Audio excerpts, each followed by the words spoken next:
Welcome into the playoff edition of the Section YY8 podcast. Negative Nease and Harb coming to you here on the World Wide Web or in your vehicle, wherever you're listening. Um, this is a playoff edition. Playoffs, Harbin. Are you kidding me? Playoffs? Playoffs. Playoffs. So, disclosure, Harbin has a new microphone. So we're trying to work out the kinks with it. So if it sounds a little weird or funny, we don't want to hear any comments. We already know, but we're close to getting it perfected. But Harbin's Just working through some bugs here. just know that I've heard your comments and I've done my best to take the steps to make the listeners happy.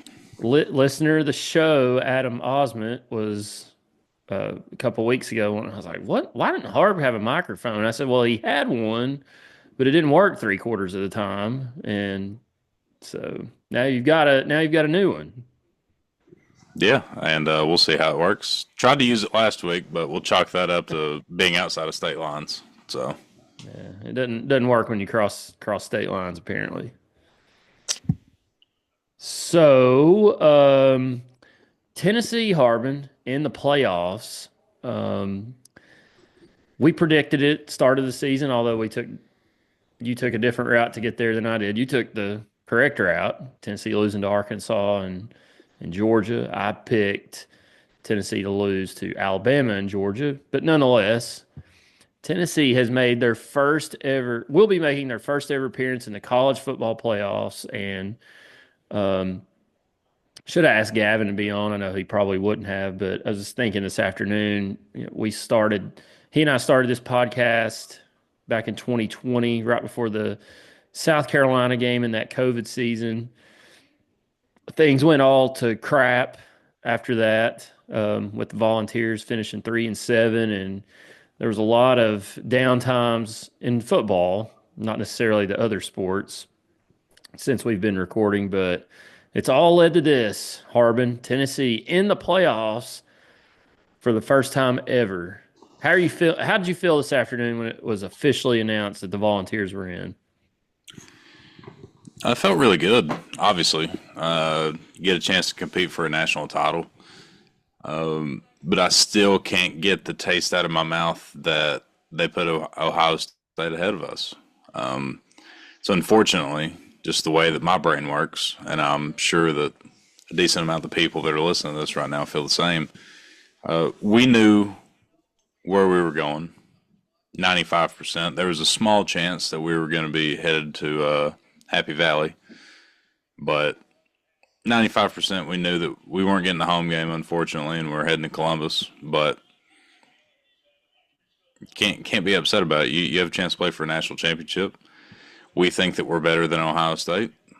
Let's go and prove it on the 21st. JWTDG, right? It is what it is. And we're going to get into the bracket here in a little bit, but people are talking about the 9 seed may have the hardest draw in the bracket, and that could be true. But if you are aspiring to win a national championship, you're going to have to beat the best teams anyway, so might as well knock them out in the beginning. So, I mean, we'll get into the bracket here in just a minute. You know, Tennessee and Ohio State, the 8-9 game, if they win, whoever wins this game, hopefully it's the Vols, but whoever wins this game's got to go to the Rose Bowl, take on the Oregon Ducks, the number one seed. And like I said, we'll get into that in a minute, but I can't imagine that. Of course, I listened to Dan Lanning talk this afternoon. Um, all these coaches, Josh Heupel, same way. A lot of coach speak. We're going to get back to fundamentals and get guys healthy and work on us. And, we're happy to be playing for a title, blah, blah, blah.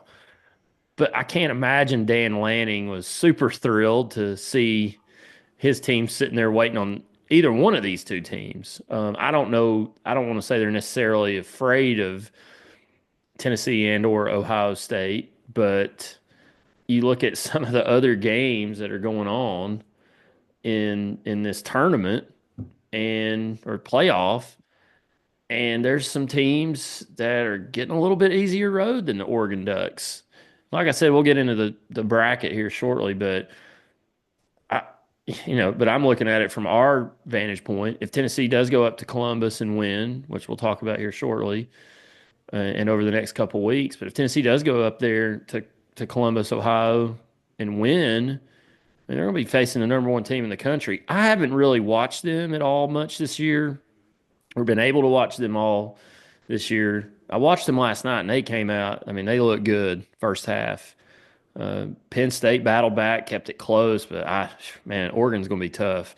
I don't know if they play much defense, and Dan Lanning's a defensive guy, but um, I don't know who does play defense anymore in college football. But if Tennessee's able to win against Ohio State, it's on to the Rose Bowl January 1st at 5 p.m. in the granddaddy of them all, which would be awesome. But Tennessee and Ohio State, I was looking Harbin earlier this afternoon. The line opened at 7 on ESPN Bet. It's up to 7.5 right now, so not a lot of movement.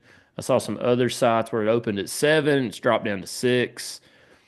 So it's about a touchdown. Ohio State's about a touchdown favored over the Vols. ESPN's matchup predictor analytics has Ohio State as a 65% chance to win. I think it was this game you were talking. It was a couple of episodes ago. You said what chance would you give Tennessee to go up there to Ohio State and win? And I think I said anywhere between 40 and 50%. So I was maybe a little on the high side, according to matchup predictor. But Tennessee.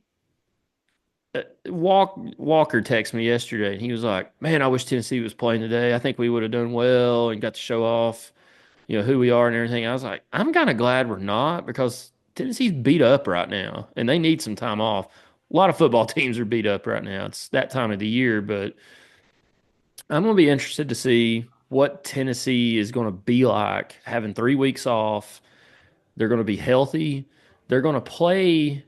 Yeah, yes, it's going to be cold. It's going to be at night, but they're going to play on a faster track than they would have if they played at Penn State. I was worried to death when yesterday, it was like projections having Tennessee going to Penn State. And I was like, Lord of mercy, they may let the grass grow higher than the hayfield that we have up in Cott County. We may not be able to walk in that place on that field. But you're going to Ohio State. It's a turf stadium. So they can't slow us down there, and it's not going to be like at Georgia a couple weeks ago where the grass is dying. It's winter time. It's hard to move around. It's going to be a fast track. Now it is going to be cold. Looked at some weather. It's going to be in the mid 30s for a high projected that day, low 20s at night. So it's going to be cold. Um, it's cold here in Tennessee right now. It's been cold. It's going to warm up just a little this week, but I don't think weather should necessarily bother Tennessee all that much, but it could. But what's your thoughts? Tennessee and Ohio State, and we'll get into it. We're going to have episodes before we go up there and play, but um, I don't know. What do you like? What was your first thought when you saw this game? Besides Tennessee may have gotten screwed a little bit on the seating, but matchup wise, you feel good, bad, indifferent? I think just from a pure matchup standpoint, I don't hate it. I think honestly, non-biasedly, I think these teams are pretty damn evenly matched. I love the matchup of our run game versus their front seven. And I really like our D line versus their O line. I think their passing game with their receivers can give us a lot of fits. I don't know how Nico and the receivers will perform. Obviously, if Samson's doing well, it's going to make it easier on them. But man, I'm not going to sit here and pretend like I know what's going to happen. I thought the line personally would be between 3 and 4, and it's 7. I think it's partially because we suck on the road, especially at night. And just I don't want to be Debbie Downer, but by God, I'm going to have to see it to believe it for us to win a road game at night. No, I don't want to. I don't want to put a damper on anything, but it's just kind of true, you know. If this game was at noon, maybe a different story. If this game's in Neyland, it's a completely different story. Yeah. But you can't think like that because we're playing there at 8 o'clock, and it's going to be prime time. But as far as the matchup goes, I think it has potential to be an absolute hell of a ball game. I think we have firepower to outmatch them per se, and I think our defense is better than theirs. So we can definitely win this ball game, no doubt in my mind. Am I predicting that we do? Not just yet. I'll have to look a little bit more into it. I've watched Ohio State a decent amount this year, but as far as the matchup goes, you can really throw all the things that we've seen out the window. It's really just a matter of what Tennessee team shows up. And to be 100% honest with you, again, if you ask Ohio State fans, they're going to say the same exact thing about them. Because Ryan Day's approval rating in Columbus right now is not very high. Like that, I think you shared it in the group chat. Some Ohio State fans were talking about it's going to be, which this is crazy to me, and I don't think it's necessarily true. But Ohio State fan was talking about how not a lot of fans are going to want to go to the game, so there may be a lot of orange, considering how we travel and Ryan Day's approval rating. If you have a home playoff game in the first ever playoff where there is home games, and you don't go, then if I don't light your fire, your wood's wet. It. I don't care who the coach is, but I don't know. I like our chances. It's I have no idea what's going to happen in that game. If we went up there and got beat by 17, it wouldn't shock me. It surprised me, but it wouldn't shock me. If we went up there and won by 2 touchdowns, it wouldn't shock me. So I don't know. What do you think? Yeah, I have a little anxiety about us going on the road, especially at night. Under this regime, the Heupel regime, it's not been great. I mean, we have recent examples: Florida last year, um, this year Arkansas, this year Georgia.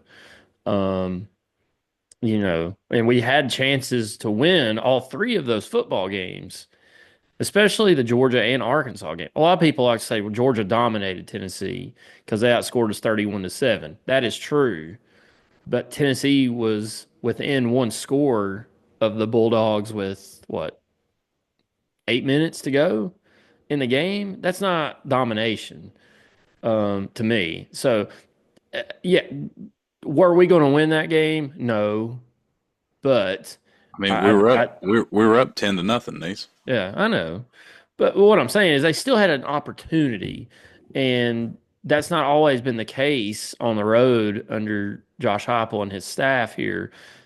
Florida in 23, did we really have, we came out, jumped out 7-0, and it never really felt like we were able to get back into that thing. Last year at Alabama, we were up at the half, should have been up more, and they just came out and boat raced us in the second half. But it felt like once they started, we couldn't stop it. I didn't necessarily feel like that at Georgia this year. Definitely didn't feel like that at Arkansas. But Arkansas is a totally different story. We just didn't play worth a crap that game. I didn't feel like we played all that poorly against Georgia. And I didn't think Josh Heupel coached all that poorly, but he coached like he had all year. He very conservative, didn't want to put his defense in bad spots, and um, it could be an opportunity for Tennessee to go up there and, in the words of Harry Dunn, totally redeem themselves on the road at night. I mean, what better place to shush all the naysayers about Josh Heupel on the road than going to Columbus, Ohio, Saturday night, December 21st, 8 o'clock, primetime ABC, Chris Fowler, Kirk Herbstreit, Holly Rowe, The whole gang's going to be there. I don't know where game day is going to be. I would assume there because that seems like it's the main event of the weekend. But what better place to shush all that talk and show that this program is a legit player on the national stage, which I think they're close to being that. We're roster wise. I don't know that we're still necessarily there yet, but this program is finding a way to win and getting a winner's mentality. I feel like, I text some people last night. It may have been in our text group. Your Auburn, or sorry, your Alabamas, your Georgias, and your Clemsons have that winning mentality. As much as we don't like them, those guys win. Clemson's not a dominant team like they used to be, but they just won the ACC title for what, the eighth time in 10 years. And they really honestly had no business winning it. I know they backdoored their way in, but they were there, found a way to win it. And those teams get in those situations. Is why I picked Georgia yesterday. They get in those situations and they find ways to win. And that's time for Tennessee to start figuring that out. We need to go on the road and find a way to beat Ohio State because you don't know that we'll ever be back in the playoffs. I mean, I think this program's at a place where if we go 9-3 and don't make the playoffs, it's a bit of a disappointment. If you go 8-4, it is a disappointment. But if you go 10-2 and make the playoffs, that's kind of your goal for the season and then to see where it goes. But I think it a stepping stone for this program right now is to win a night game on the road in a hostile environment. And let's make no bones about it, that place will be a hostile environment. But it's a great opportunity for Tennessee to take advantage of. Go on the road, night game, win the game, JWTDG. And everything's going to be against you. The crowd, the elements. Um, you know, you got passed over to host this game. We shouldn't even really, in my opinion, be going up there, but we are. So, use that as fuel to throw on the fire to go up there and try to win this thing. I agree with you. In a way, this is a Josh Apple legacy game. If we go up there and lose, is it the end of the world for him and his tenure?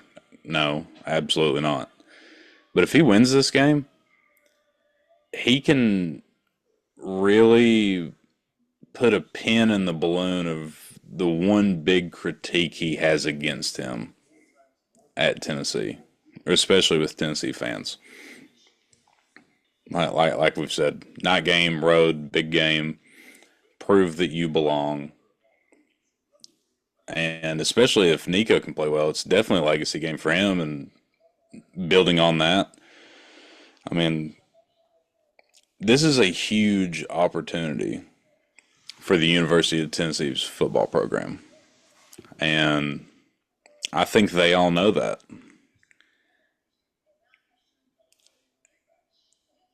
I don't know. It's really interesting because when's the last time we played Ohio State? Was it 95? It was the 1996 Citrus Bowl. Okay, so So the 95 season, yes. right. So it's been damn near Long time. 30 years. And one of the coolest things about this game is it's two arguably top 10 college football programs of all time that very, very rarely play each other. And it's not like we're playing them in 2012 when we were going 5-7 every year. Like, we're pretty damn good. And they're pretty damn good too. Well, I hate to sound like a broken record, but we'll see. We're gonna have to look deeper into this and just kind of see what happens. I Yeah, do, I do we'll think take. that Oh, our sorry. side of the bracket's an absolute gauntlet compared to the other, though.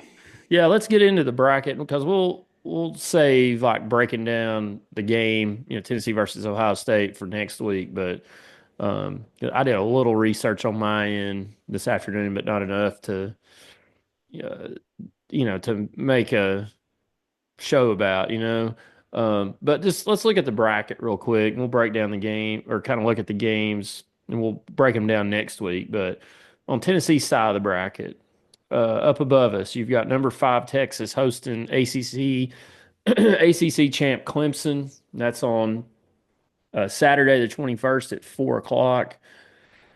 Excuse me. And the winner will move on to face the 4 seed Arizona State Sun Devils in the Peach Bowl in Atlanta. Um, and then obviously you got 8 seed Ohio State, 9 seed Tennessee taking on Oregon. So, you could have a Final Four in that side of the bracket of Oregon, Tennessee, Oregon, Ohio State, Arizona State, Texas, or Arizona State, Clemson. I don't. I think Texas beats Clemson, and you've got Arizona State and Texas playing each other, the 4 and the 5. But you look at Oregon taking on Ohio State or Tennessee, and in the winner of that facing the winner of either Arizona State and Texas. I mean, that's 4 heavyweights. I don't really know if I should call Arizona State a heavyweight. I mean, they're playing good football right now. I'm talking about over time heavyweight. So there's 3 pretty big heavyweights of college football in that bracket. And you go down to the bottom side of the bracket, you've got the 6 seed Penn State hosting the 11 seed SMU Mustangs. That's on December 21st at 12 o'clock. Then you've got 7 seed Notre Dame hosting 10 seed Indiana. So battle of the Hoosier State here. That's on Friday night, December 20th at 8 o'clock. Interesting thing about that game, Harbin.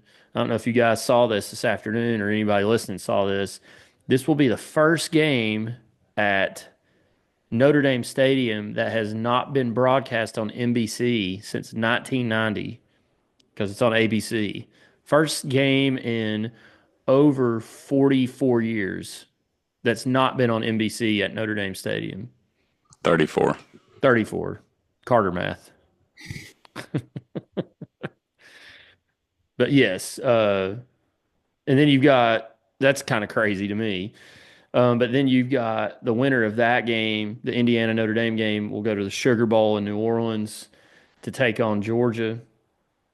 And then you've got the winner of Penn State, SMU, going to the Fiesta Bowl to take on the 3 seed Boise State Broncos, the Mountain West Conference champs. They're not going to be an easy out. But that side of the bracket, I mean, you could have Georgia, Notre Dame. I don't think Indiana beats Notre Dame, but you could have Georgia, Notre Dame. I think Penn State, Boise State playing each other. I just think the side Tennessee and Oregon's on's a little bit tougher. I mean, I'm not saying these teams down in that other side aren't good or tough, but I think from a matchup standpoint, you're looking at 2 quarterfinal games in the Rose Bowl and the Peach Bowl that honestly you could make an argument they should be semifinal games. I don't know if you would say they're national title type games, but you know, and I guess they're playing matchups too. They got to look ahead at potential matchups in the second and third round when they're drawing these brackets out. But I don't know if they put Ohio State there to set up the traditional. I know the Pac-12 no longer exists, but the Pac-12 Big Ten Rose Bowl. But maybe we can spoil that. God, I'd love to make a trip to Pasadena and see that place. Half the stadium in orange, half in green for Oregon. That would be awesome. But big story today was, of course, SMU lost to Clemson last night, and it immediately started with SMU get in. I made the argument that they should. I understand the argument that they shouldn't because if you put SMU and Alabama on the field, I assume Alabama wins that game because I think they're better. I think their resume's better, but they lost 3 games, 2 of which were to 6-6 teams, Vanderbilt and Oklahoma. In the Oklahoma game, they were never in that game at all. And I just think the committee couldn't get past that with them. And how do you kick out SMU who went 11-1, got rewarded by playing an extra game and lost on a 56-yard field goal? I know they didn't win. They should have won, and we wouldn't be having this argument. But I just find it hard to believe that they would drop behind a three-loss team who was sitting at home just because they lost on a 56-yard field goal as time expired. But I honestly, it was kind of a no-win situation because they put SMU in, so they say, well, scheduling doesn't matter. But if they put Bama in, they're de-incentivizing playing in a conference title game. So I think they were in a no-win situation here. Uh, Personally, I just are decentivizing schedule. I think what they're doing is they're sticking to their word because they said or alluded to multiple times that if you're in the rankings going into your conference championship game and you lose, you'll get punished by dropping, but you won't be out for playing in a game that 2 out of 16 or 18 or however many teams are in your conference qualify for. And if you take the helmets off of both these teams, you have an 11-1 runner-up in a conference in the ACC. We'll keep the conferences there. You have an 11-1 runner-up in the conference. Lose conference championship game by 3, 56-yard field goal, versus a team that finished 5th in the SEC.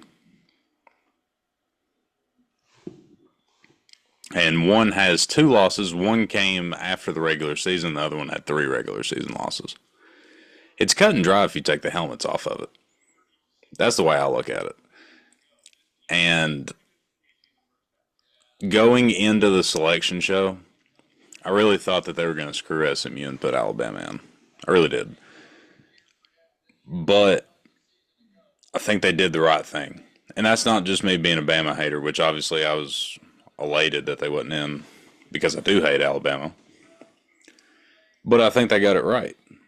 And I think when they watched the ACC championship game last night, they're like, this is worst case scenario. Because if let's say Clemson wins that game by 3 touchdowns, you have legs to knock SMU out and go back on your word. You can say, well, they did beat Duke on the road, and Duke went 9-3, but Duke's not very good. And the best team they played all year, they got beat by 3 touchdowns. Obviously, that didn't happen. They really hung in there. They looked like they belonged there. And they had a decision to make. Obviously, they made said decision. And personally, I think they got it right. You know, I think they did too. well, and look at where they put Texas.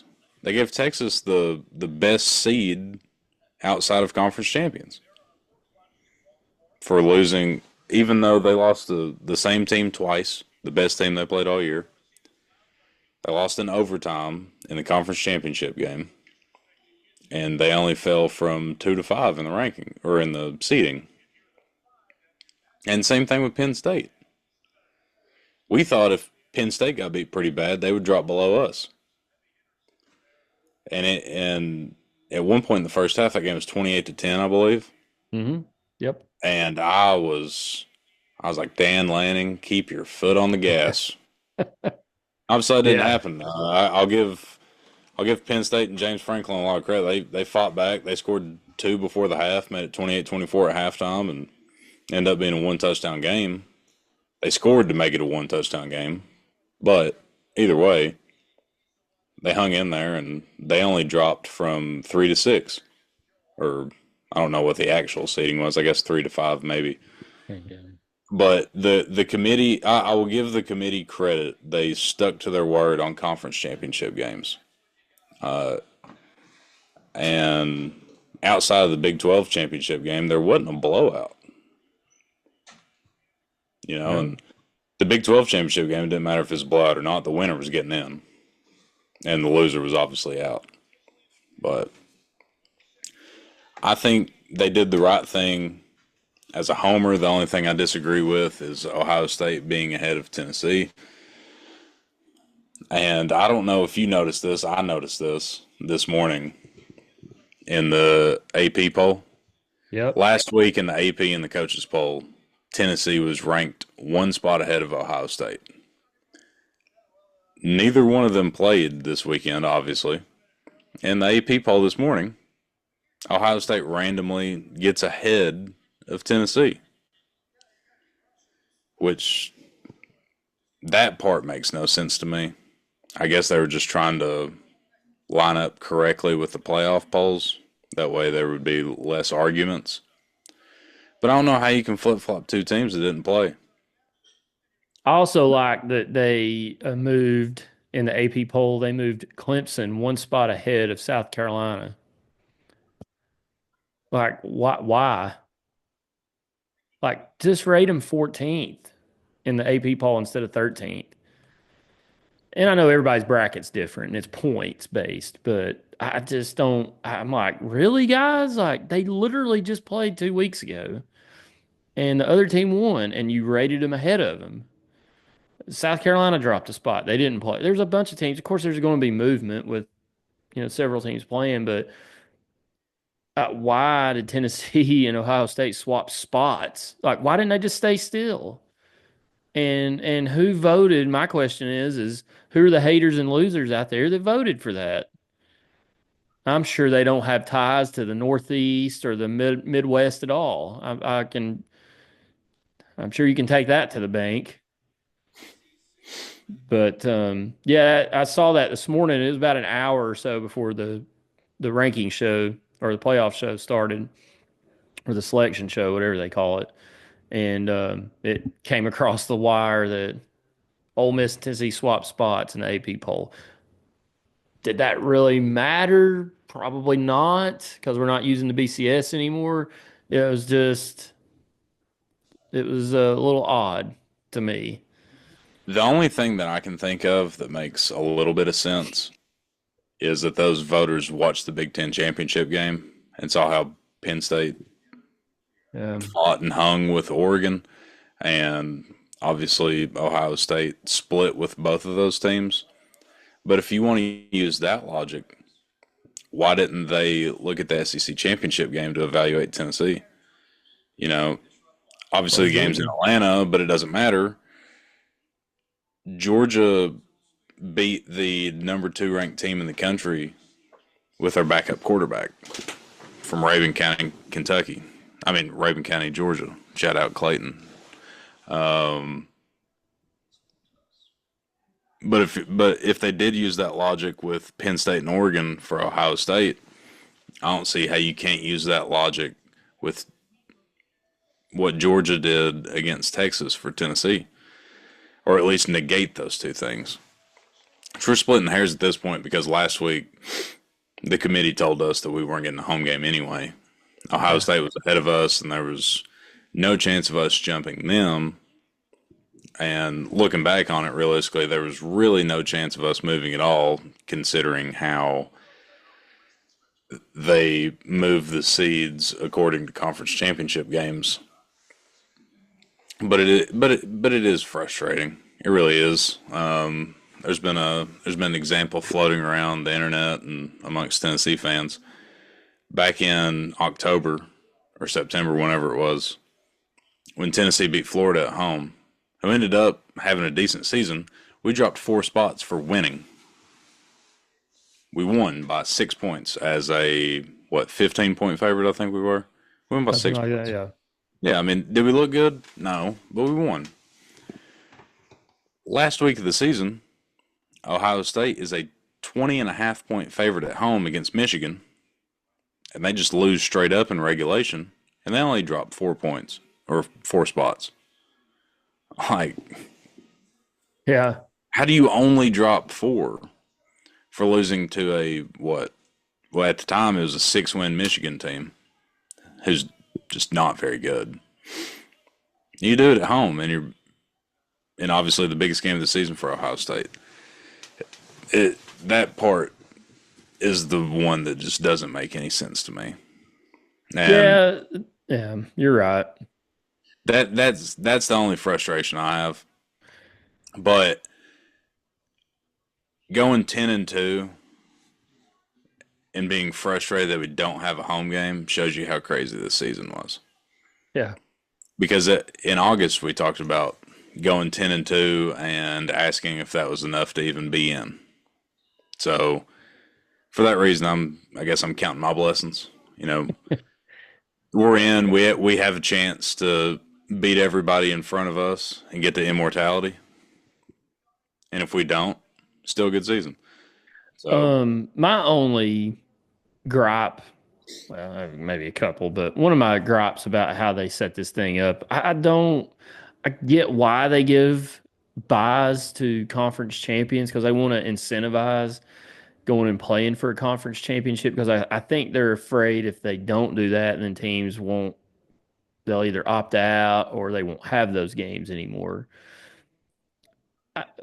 Keep the automatic qualifier in there, and that won't happen.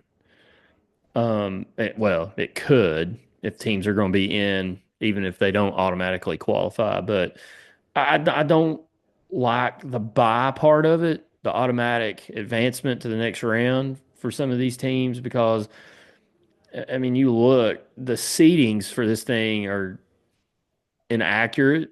They're all over the place. I mean, yeah, Oregon's probably the one, Georgia's probably the two.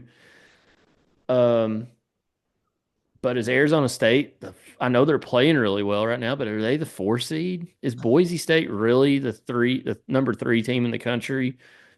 Both very good teams, both playing really well, but are they the 4 and the 3? You can make an argument that Tennessee's underseeded. They should be a 6 or 7 seed.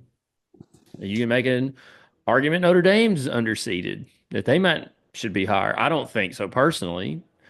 Um, I think for the most if part, you lose to Northern Illinois, you're not underseeded. touche. But I mean, they got it right. Like Clemson should be the 12 seed. I think that's right. But Arizona State 4, Boise State 3. I have a problem there. Um, I think Indiana and SMU are probably right in line with where they need to be. But Notre Dame, Penn State, Ohio State's where I have the problem because they are not the 6, 7, and 8, the 5, 6, and 7 seed. Or what? Let's see, what are they? Penn State 6, Notre Dame 7, and Ohio State. So 6, 7, 8. Texas is 5. That's about right. So my big problem is 3, 4, 6, 7, 8. They're not in the right spot, and that's what they've got to figure out in the next step of the evolution of the playoff is they got to seed this thing better because you're necessarily like you've got two teams at 8 and 9. Honestly, Ohio State's probably about where they need to be. I think they should have been 9, but depending on where some others are, they're about right. But I think Tennessee should have been 7 or 8, maybe 6. I think Penn State should have been 7 or 8. But they got to figure that out. The auto bids, to get automatic buys don't cut it for me. Boise State and Arizona State should not be automatically into the next round. I'm sorry, they just shouldn't. I mean, I've had this discussion about Boise State a lot. You can say what you want about Arizona State, which Arizona State has an awesome story. They were picked to finish dead last in the Big 12 and won the damn thing. So Yeah. all my flowers go to them. But as far as Boise State goes, you can say that they haven't beat anybody, and that's fine. You're probably correct in that assumption. However, their only loss was in Eugene, Oregon by a field goal. And the real Heisman Trophy winner, outside of what the fake news media is going to tell you next weekend, Ashton Genty, he went for 203 touchdowns on them. Yeah. Their offensive line is very good. He's phenomenal. Their quarterback ain't bad. They have a great head coach. I don't know a ton about their defense. Boise State's a damn good football team. And I'd really don't agree with people that want to knock them because they're like, who have they beaten? And it's like, well, they've beaten every damn body on their schedule except for the clear-cut best team in college football, and they went there and lost by 3 points. That's how I feel about Boise State. And I'm fine. I'm fine with conference champions getting the top four buys. I really am. I mean, we can argue about how good each conference is all night long, but if you're good enough to qualify for a conference championship game and ultimately win that game, I'm fine with you getting rewarded. Totally fine with that. If Arizona State and say Tennessee, for example, played on neutral field, Tennessee's probably favored by a touchdown or more. But guess what? We finished third in the SEC. They won the Big 12. Yep. It's just the lay of the land. It's kind of the true thing that non-SEC people have said about the war of attrition in the SEC. You know, like for example, if Alabama or South Carolina lined up against Arizona State or Boise State on a neutral field, they're going to be favored. They would probably win, in my opinion. But guess what? It doesn't matter. Also, Alabama's in the ReliaQuest Bowl. I used to pray for times like these. We're double blessed. Yeah. Tennessee's in the playoff. Alabama's in the ReliaQuest Bowl. Is the ReliaQuest Bowl, is that the old Outback Bowl? I don't know. Let me Look that up and see. I'm pretty sure it used to be the old Hall of Fame bowls. Now, then it went to the Outback Bowl there in Tampa. Was Uh, that the Capital One Bowl? the Capital One Bowl was the Citrus Bowl, which is now the Cheez-It Bowl Gotcha. or the Okay. Cheez-It Citrus Bowl, whatever it's called. Let's see here. ReliaQuest Bowl history. Pretty sure that's the old Outback Bowl. Let's see here. 2013, South Carolina beat Michigan. Was that the Jadavian Clowney hit? Yes, that's the Okay. Outback Bowl then. Okay. So Outback Steakhouse is no longer sponsoring the game, apparently. Well, the ReliaQuest Bowl is way funnier than the Outback Bowl. Yeah. So I'm sticking Um, with what I said.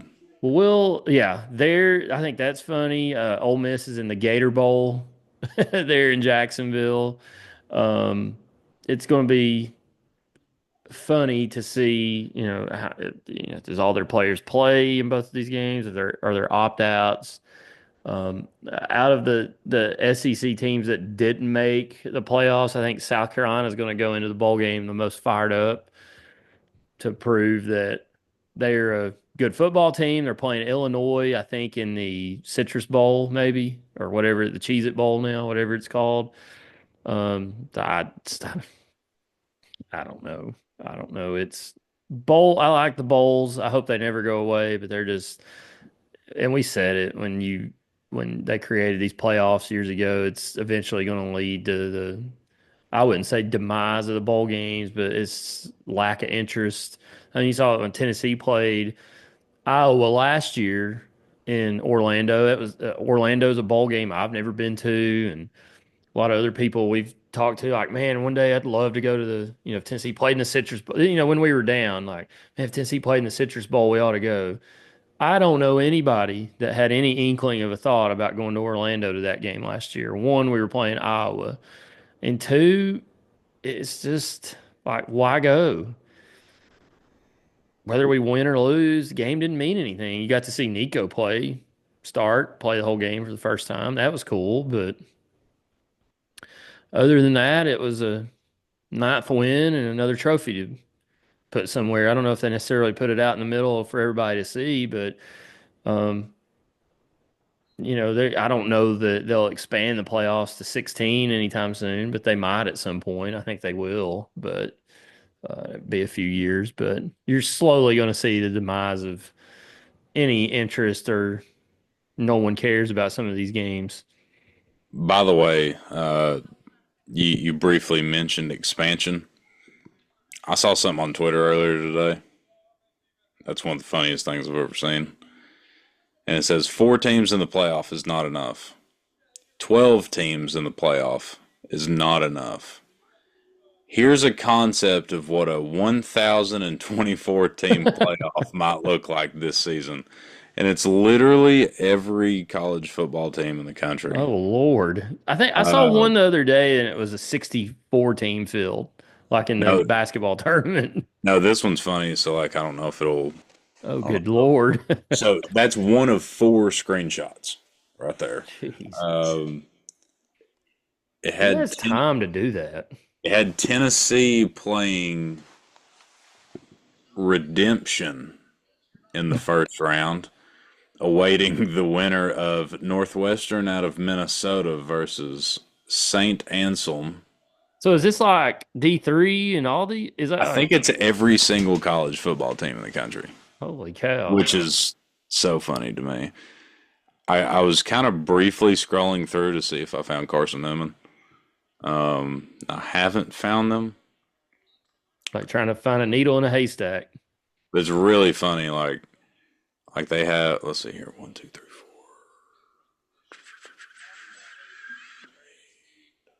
4. There's 64 brackets. So, for example, like Nebraska is the number 1 seed in one bracket, and the 2 seed in that bracket is Jacksonville State. I say we just do it. I say we do it. Is this play ball? Yeah. Yeah. Well, Put the ball down and play. we'll uh we'll come back and talk. We'll obviously look more into the Tennessee Ohio State game next week, and we'll also look at the playoffs and make our predictions. Early, is there an early favorite you like without getting into too much detail in the playoffs? Uh, somebody had. This is probably a cop out answer, and that's fine. But somebody has to beat Oregon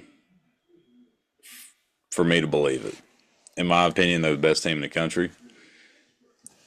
From what I've seen, I mean, obviously in the playoff, we'll find out if they're for real, but I think they're battle tested. I think Dan Lanning's for real. I think them picking up Dylan Gabriel was one of the more. It went. I mean, it was a big move, obviously, but it went under the radar in the offseason. Somebody has to beat them for me to pick somebody else. That's obviously the chalk answer, but I think they're the best team in college football. Outside of that, I hate to say it, but just because of the draw, you have to go Georgia. Yeah. I mean, you have to. They're going to ultimately play the winner of Notre Dame and Indiana, which this may be an unpopular opinion, at least on this show. I think Indiana wins that football game. I think Indiana's better than people give them credit for losing to Ohio State the way they did. I know that's kind of the same thing we talked about it with SMU, how they haven't really beat anybody. Their coach is a maniac.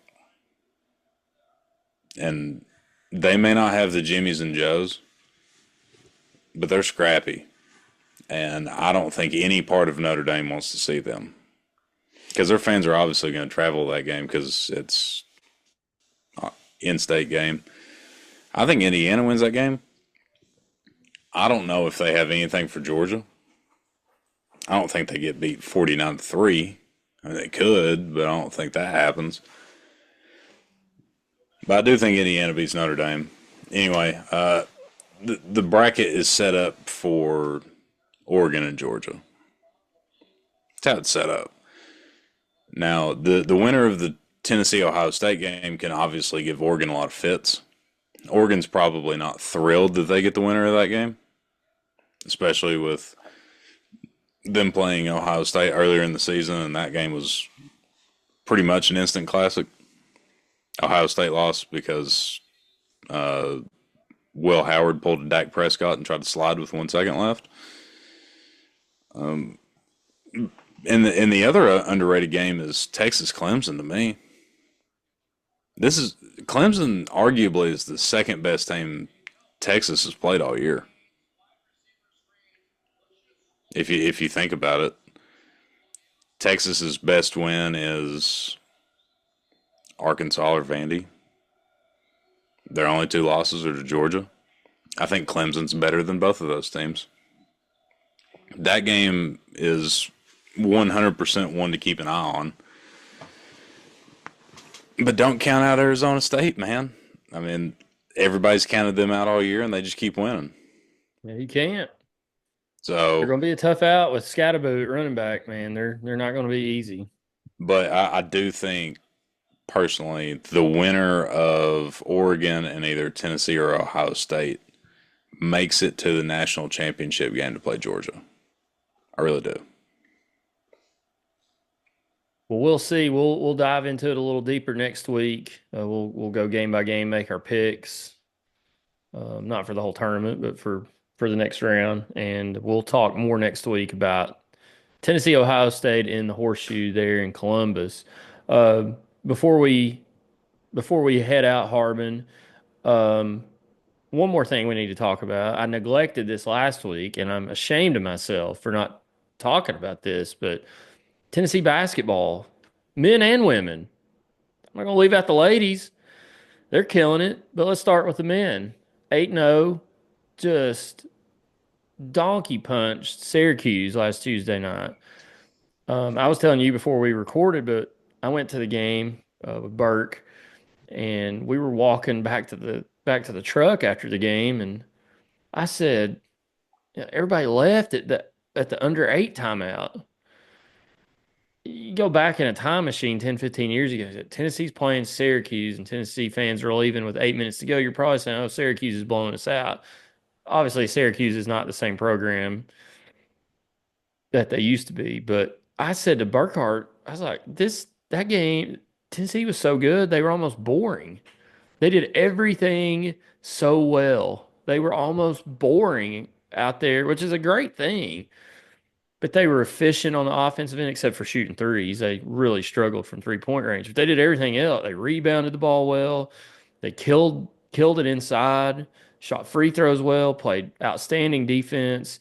I realized Syracuse was without their best player. It didn't matter. I mean, Tennessee was 30 points better than them most of the night.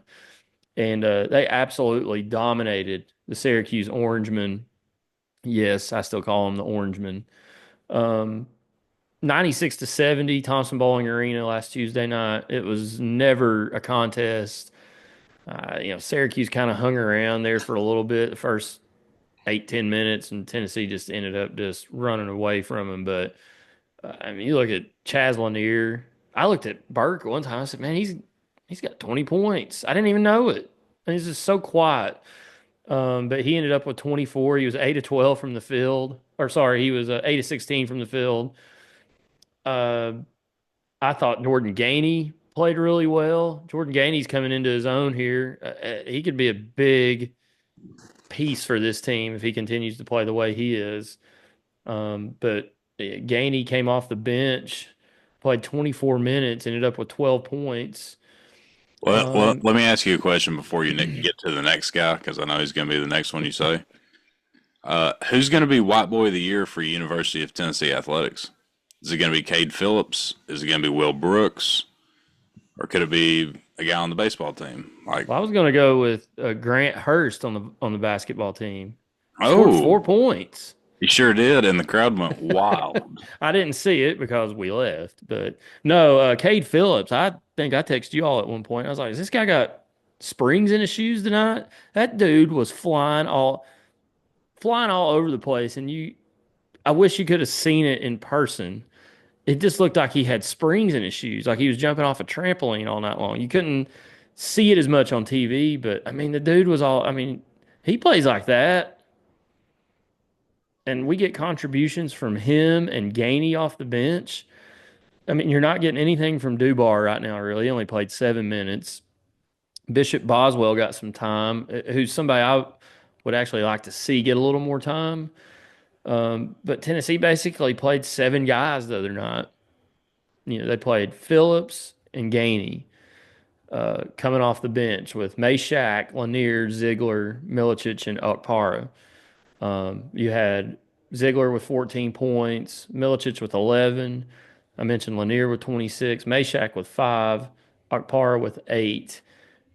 But you had Cade Phillips off the bench with 12, Jordan Gainey off the bench with 12.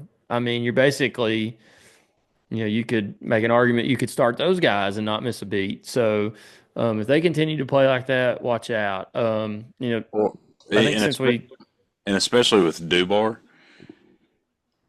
I think once conference play starts, he's going to get more minutes.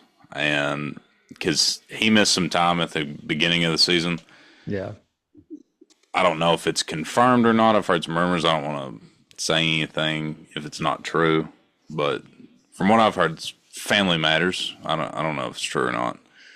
But once he gets back and kind of gets his feet under him, for lack of a better term, and starts playing well and gets more minutes, like we're gonna be 8-9 deep, yeah, and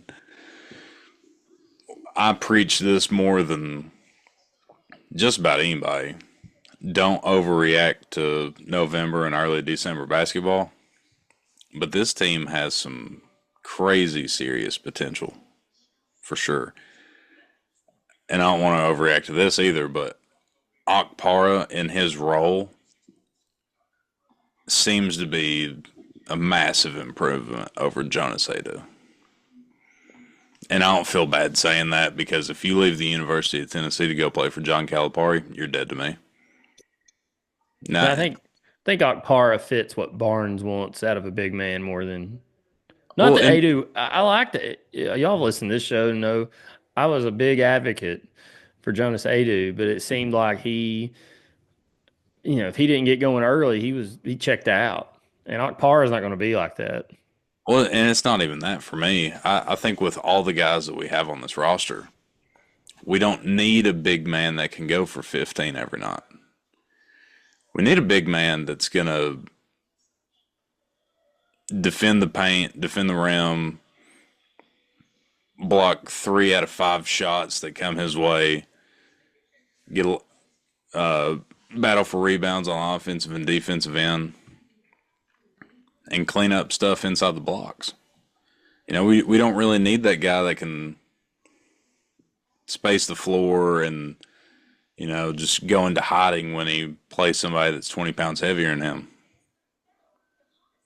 I think Ogpar is not near as good on the offensive end as Adu is skill wise, but I think when we get into SEC play and it's kind of balls against the wall time, I think he is the much better option personally.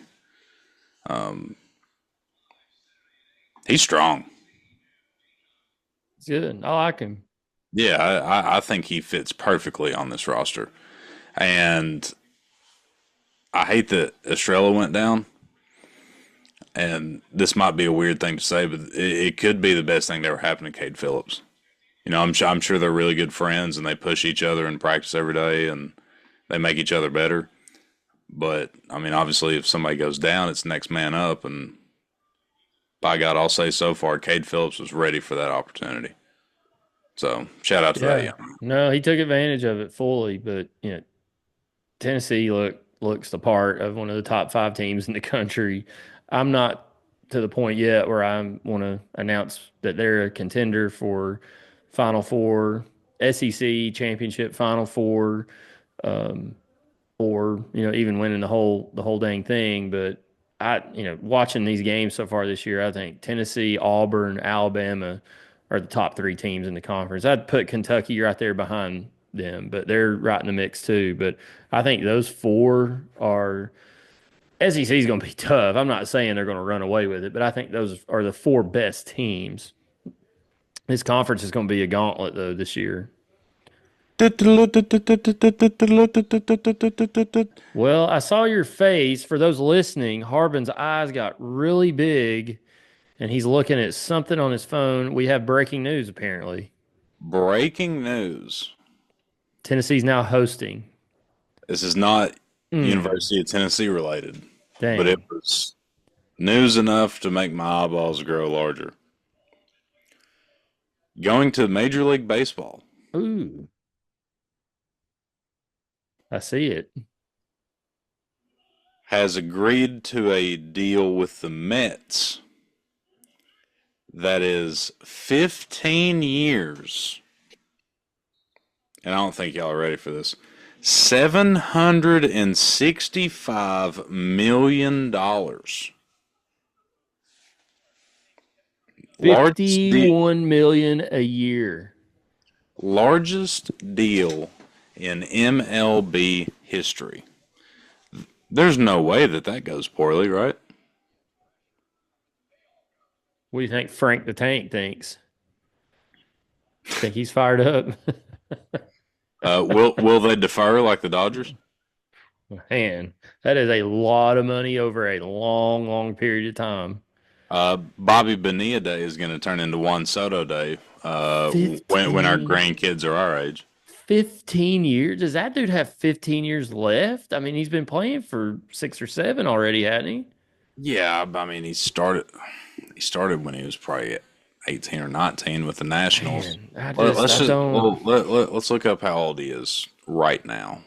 While you're looking that up, I'm going to finish up the Tennessee basketball talk. We do host, or sorry, we don't host anybody. We go to the Jimmy V Classic in the Mecca, Harbin, Madison Square Garden, against a reeling Miami Hurricanes team. You know, they've been pretty good under um, Larinaga. Larinaga down there, but I was just looking at their schedule here. I saw they were 3-6. I saw they had lost a couple like to Arkansas and Clemson. They've lost 6 in a row. They started 3-0 after wins over Fairleigh Dickinson, Binghamton, and Coppin State. They've fallen to Drake, Oklahoma State, VCU, Charleston Southern, Arkansas, and Clemson. So they're Mm. reeling a little bit coming into this game. I was looking. Tennessee is. Let me pull it back up here. I don't see a line out as of yet, but ESPN BPI has it says 90.4% chance to win. I looked earlier, like on Ken Palm, Miami was ranked in 96 range, 94, 95, 96 range. So um, Tennessee's obviously the better team. You go to these events, you want to play a team a little bit better than that.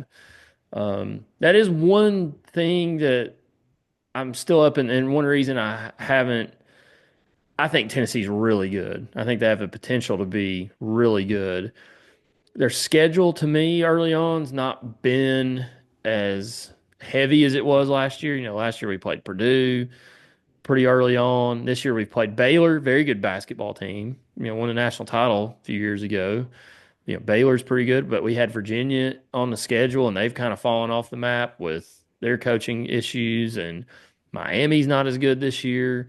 We got Illinois coming up next week. That'll be a big test on the road in Champaign. But I was looking at Tennessee's remaining strength of schedule is 28th in the country.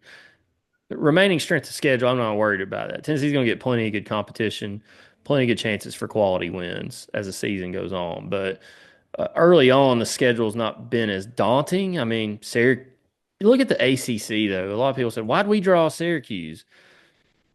Well, who else were we going to draw? I mean, you've got North Carolina and Duke. That's about it over there in that conference. And they obviously were going to put Auburn and Alabama against us too because we played UNC last year. So that just leaves Duke.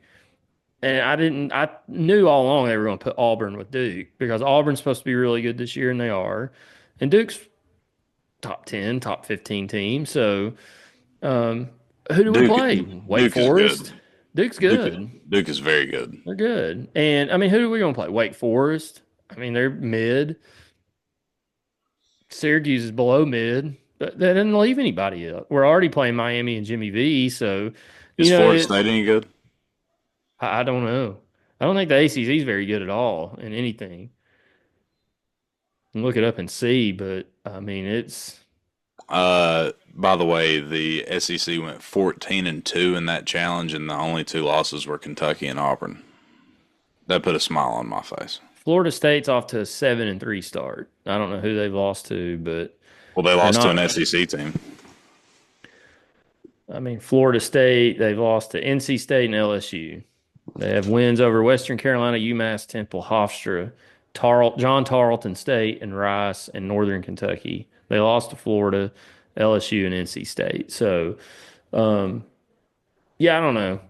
Tennessee's schedule's been kind of lame to start the season, But we've beaten the hell out of everybody we've played. we're winning and we're really never threatened in these games. So it shows you that this team is good. They're taking care of business. Hopefully, they do the same thing in Madison Square Garden on Tuesday night, and then they get ready for a true road game in Champaign, Illinois. Besides Louisville, it's their second road game of the season. So you don't forget about Louisville. I don't think Louisville's going to be great, but I think they're it not wins again. bad. I think it's gonna end up being a quad one win, maybe I a mean, quad. they're 5-4 right now, and I'm trying to look them up here. Yeah, they've got wins over. They've beat West Virginia and Indiana. That's a solid win against Indiana. They've lost to Tennessee, Oklahoma, Ole Miss, and Duke. So I got four pretty good losses, in my opinion. So I think as the season goes on, that Louisville win at home or on the road will look a lot better. But Tennessee, Miami this Tuesday night, 6:30 ESPN, Madison Square Garden. Keep your eyes on the Vols.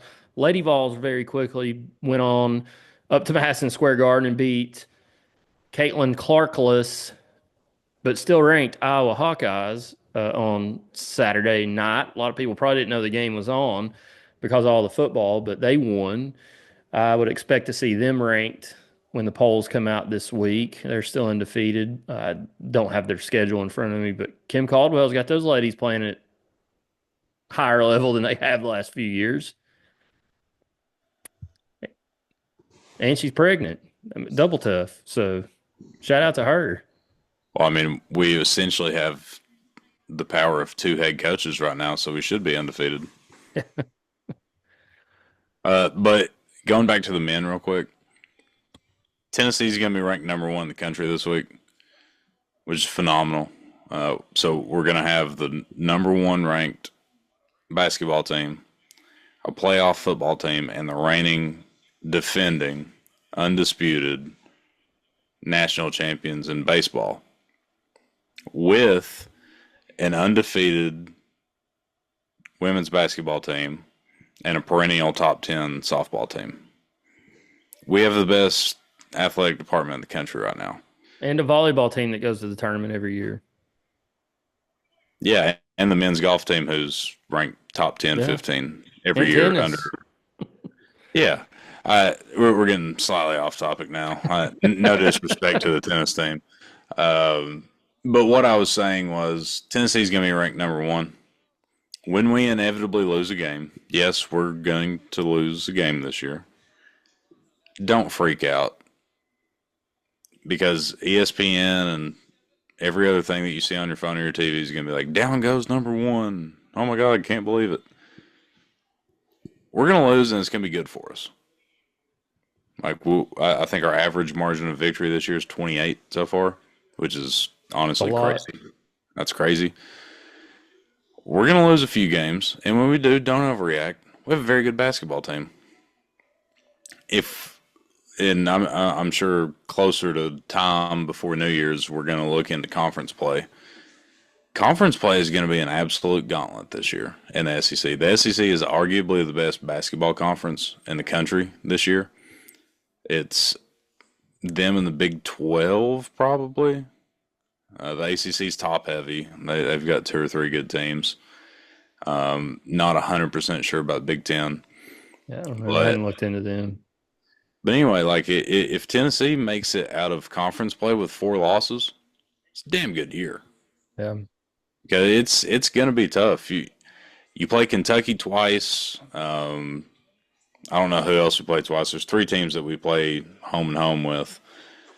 And then we play everybody else once. It's not going to be easy. There's a lot of good teams in this conference this year. So when we do lose 1 or 2 games, the sky is not falling. We're just getting battle tested.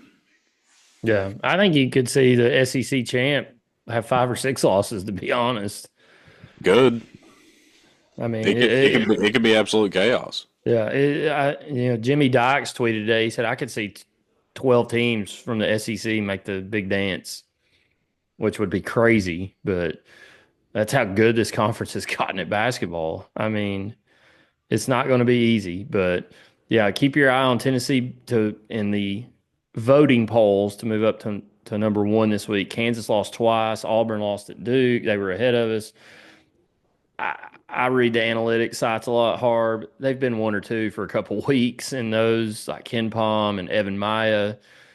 It's either Tennessee or Auburn, one or two in all of the analytical sites, and it's been that way for a couple 3 weeks now. So um, I kind of look at that more statistically based than human beings voting on watching games, which obviously we just talked about the college football playoffs. They can be flawed. Sometimes computers they spit out what you put into them, and I kind of go with them a lot on. I'm not saying computers play the games, but they can tell you what what teams look like and how good and efficient they are. And the analytics love Tennessee right now, and for good reason. But keep your eye on that. Tennessee Vols, by the time you're listening to this, probably the new number one team in the nation. But it's going to be a gauntlet this season, so I wouldn't even worry about it right now.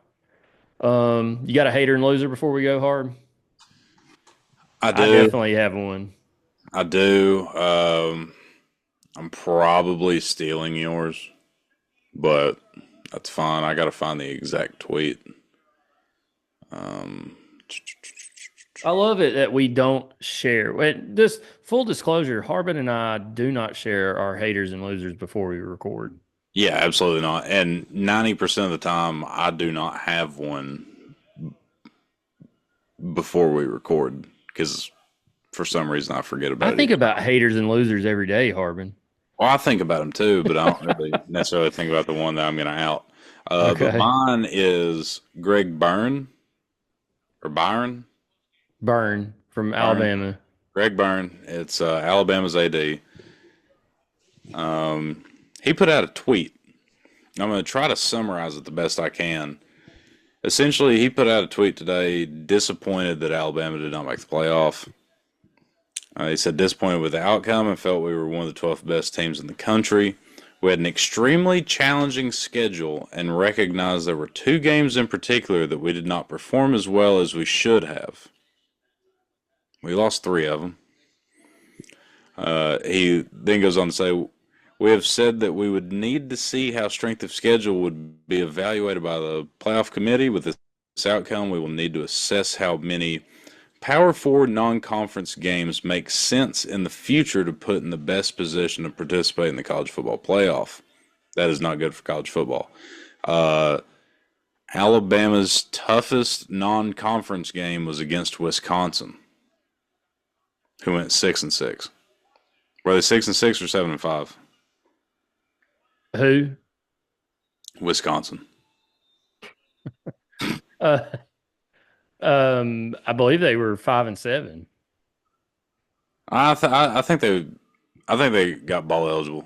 Tell Reagan I said hey, by the way. Harb says, "Hey, by the way, Hey, it's fine. You can for walk those in that are again. not Nobody cares." For those that are For not those, watching. for those listening, there's my roommate's walking by. So Anyway, to close the tweet out, he said, with that said, we do not need to hang our heads and now need to finish the season strong. We have a great group of young men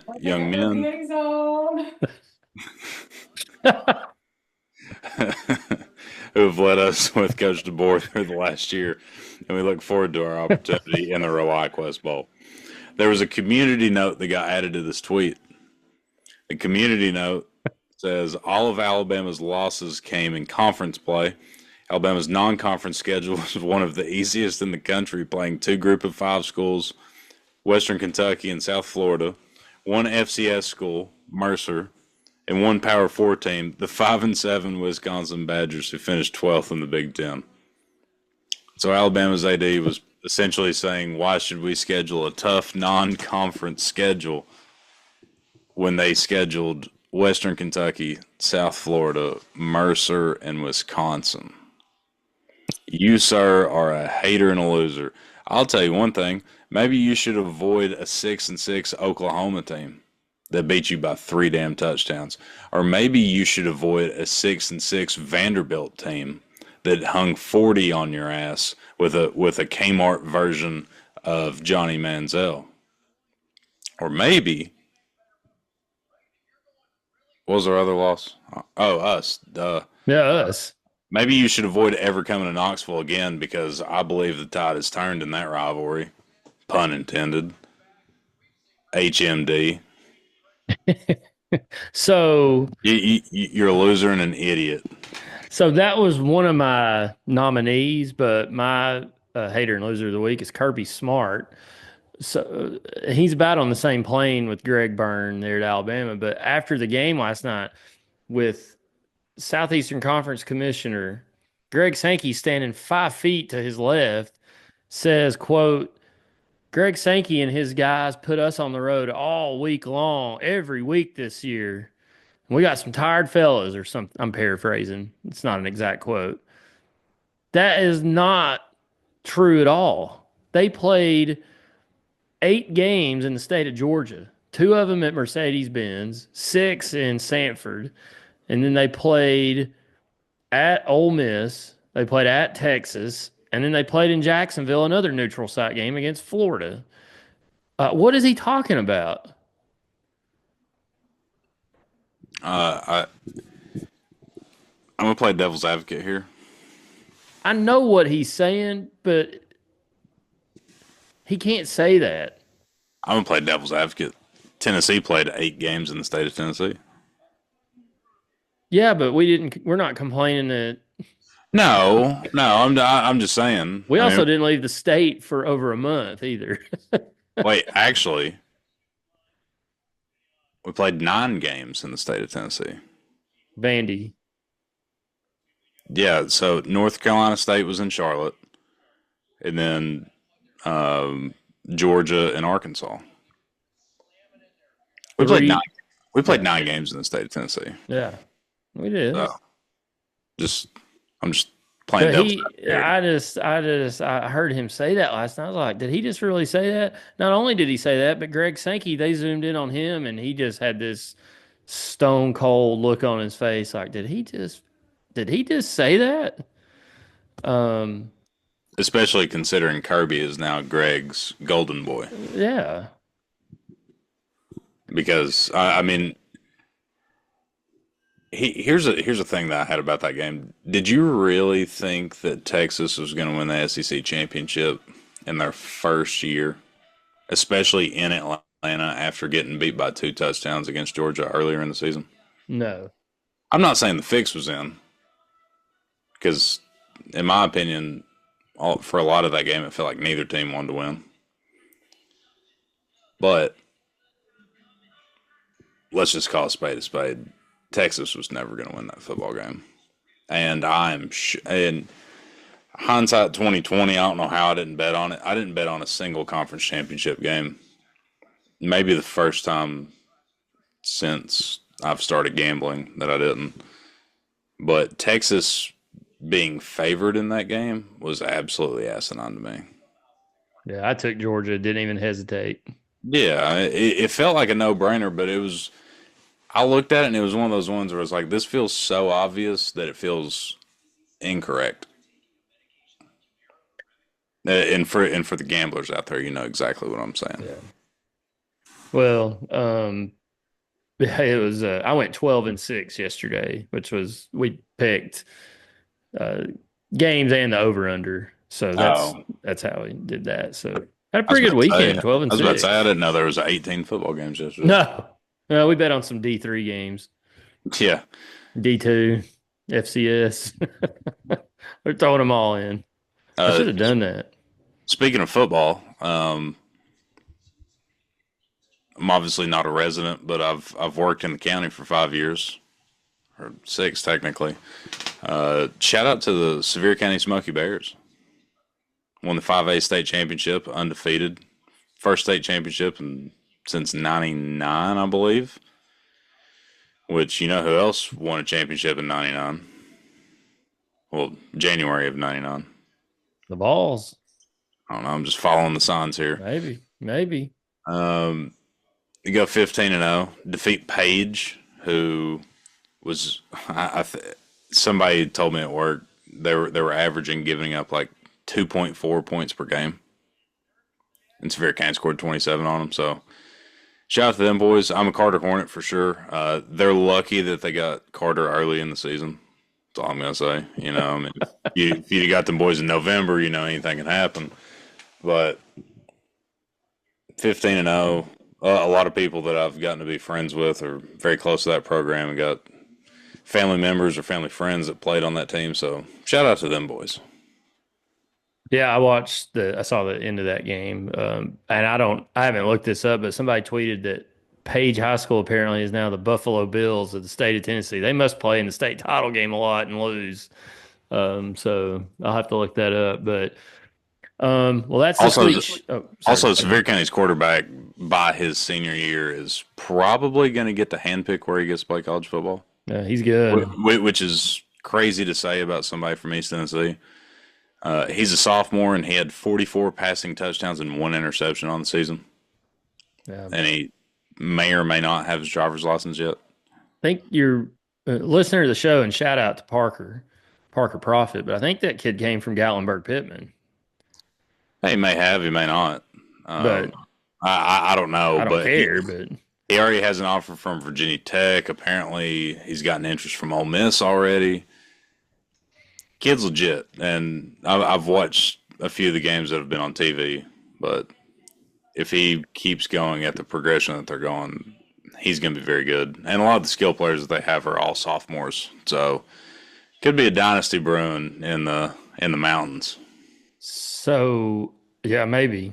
I hope not, because Carter plays him a lot. But Hard, before we go, a couple things here. I don't want to dive too deep into this because it's disturbing, but there was an accusation just made here in my kitchen that you don't have any underwear on. Was underwear the exact term used? Panties. I do not have any panties on. So it is true. Yeah. Harb ain't got no panties on. That was an accusation made by Reagan, and she was just in here. So Yeah. Gray We'll leave- sweatpants. we'll leave that to all the listeners' imaginations, Oh God. if you want to imagine that or not. That's disgusting. So the big question going into this week, Harb, is will I or will I not go north to Columbus, Ohio in 13 days? That's the big question. I'm not going to answer it now because I don't have an answer for it. I want to go.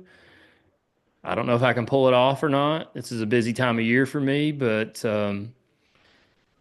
before we recorded this, there were some conversations taking place about the possibility of going to Columbus, Ohio. There are rumors and reports out there that there's been a GoFundMe set up to actually keep me here and away from the Tennessee Volunteers. I went on the road 4 times in a row now. South Carolina, 2022, Alabama, 2023, Arkansas, and Georgia this year. So 4 losses in a row. But there is a GoFundMe set up apparently to keep me here. I don't know. Yeah, I can't tell you where it's at to tell you to donate to that. But that's the big question leading into this week on my end is will I or will I not be making the trip to Columbus, Ohio on December 21st? And there's, Harbin, you might go. I know a couple others. I've gotten some text messages while we've been recording wanting to talk about going to Columbus, Ohio. The wheels are in motion. We'll see. Well, I think an easy solution to this is I get in contact with Dr. Nease and I take your ticket. It could be a win-win. It's definitely a win-win. I get to go selfishly, and you stay at home. You did not make the trip to Nashville this year, correct? Yes. And Norman and Charlotte. I didn't go either one of those places. Well, that's 3 wins right there that you weren't there for in Neyland Stadium. So, Dr. Neese, I know you're listening. I know you love your nephew, and that's fine. But this is bigger than family. That's how I'm looking at this. So Nice has a very big responsibility in the Strawberry Plains community of youth basketball. He takes that seriously, and he needs to fulfill his duties. Me, on the other hand, I don't necessarily do anything for youth sports in the area. I'm available, and I will be more than willing to give my all for Tennessee and Columbus, Ohio, to help take down the Buckeyes. I'll do anything for Tennessee to win. So I got a lot of soul searching to do this week, Harbin. We'll see. But it's also hard to sit there and look at that if you do have an opportunity to go to Ohio. Like, when are we ever going to go to Ohio State again? I mean, you might go in the playoffs now, but like that's a place you just don't get to go very often. And if you get the chance, man, it's like, how do you not go? That's what makes it hard. It's like, is Arkansas one of those places that it's on like a bucket list? No, but it was a place I hadn't been, and I've been to every other SEC school except the two Mississippis and now Texas. So um, it's hard if you got the opportunity to go. Like, should you go, or do you sit this one out and take one for the team? Because I want us to win. I want us to go to the Rose. I'd love to go to the Rose Bowl. That's another bucket list. I'm not saying the horseshoe to me is on my bucket list, but it'd just be a cool place to go watch a football game. Although it might be 25 degrees when we play there. But anyway, stay tuned for that. We'll have an update next week. I'm not going to release any information until next week, Harbin. So you might know, but the listeners won't. But hey, real quick, too, shout out to those that are posting their Spotify Wrapped or Apple wrap up for the year. If our podcast pops up on your Wrapped, be sure to post it, tag us in it, give us a shout out. We'd appreciate it. There was like Parker Profit we were in his top 5, Blake Talley, a couple others posted there. So appreciate you guys listening. Be sure to check us out on YouTube if you haven't yet. We gain subscribers every week, Harbin. So, although not all of them are listening, it seems like, but we grow listeners and subscribers every week. Hit that like and subscribe button. I don't know what side it's on. One of these two sides. Hit that like and subscribe button. But Harbin, I'm done. We'll go in here and watch the end of Sunday Night Football and hit the hay for the night and pray about this trip to Columbus in 13 days. Heard that. I believe I'm going to do the exact same thing. We've got a barn burner going on in football right now. Yeah, I can hear it in the background. I can hear Mike Tirico yelling. And Chris Collinsworth's he's in his zone because he's getting to talk about Patrick Mahomes all night long. Yeah. Now here's a guy. All